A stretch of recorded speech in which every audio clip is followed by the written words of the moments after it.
औरंगजेबाची कबर ठेवण्याची काय गरज, उदयनराजेंचा सवाल। तर जेसीबी लावून औरंगजेबाची कबर उखडून टाका, खासदार उदयनराजे भोसलेंचं विधान। औरंगजेबाच्या कबरीवर 13 वर्षात 6.5 लाखांचा खर्च, तर शिवाजी महाराजांच्या मंदिरासाठी मात्र काही हजारांचा खर्च। हिंदू जनजागृती संघटनेची माहिती, औरंगजेबाच्या कबरीचं अनुदान रद्द करण्याची मागणी।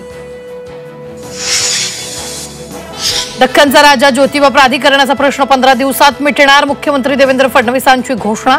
तर पन्हाळगडाच्या विकासासाठी सरकार कटिबद्ध, फडणवीसांची ग्वाही। मुख्यमंत्री एकनाथ शिंदेंना मोठा धक्का, शिंदेंच्या जवळचे बिल्डर अजय आशर यांना मित्रा संस्थेतून बाहेरचा रस्ता, उपाध्यक्षपदी 2 नव्या चेहऱ्यांना संधी। तर अजय आशरला अटक करून चौकशी करा, संजय राऊतांची मागणी।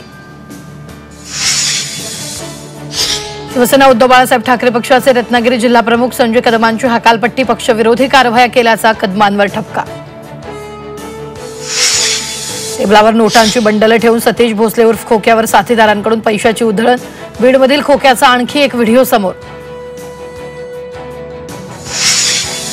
जालन्यातील परतूरच्या तहसीलदार प्रतिभा गोरेंवर वाळू माफियाचा हल्ला, तहसीलदार गोरे जखमी, 7 जणांविरोधात गुन्हा दाखल। मुंबईत रविवारी सोमवारी उष्णतेच्या लाटेचा इशारा, आवश्यकता असेल तरच घराबाहेर पडा, हवामान विभागाचा सल्ला।